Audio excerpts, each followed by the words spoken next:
にちは、英語コーチの長瀬涼子です。今回ですね、花粉症の季節などに、くしゃみが止まらないっていう時の英語表現をお伝えしたいと思います。それは何ていうかなんですが、I can't stop sneezing ですね。I can't stop sneezing です。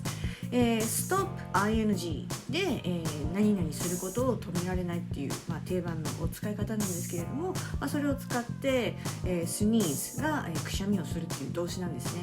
ですのでこの2つを組み合わせて I can't stop sneezing、くしゃみが止まらないというふうに表現することができます。ぜひですね、花粉症だけじゃなくくしゃみが止まらないっていう状態をパッと表すときに使ってみてください。ということで今回は以上です。See you!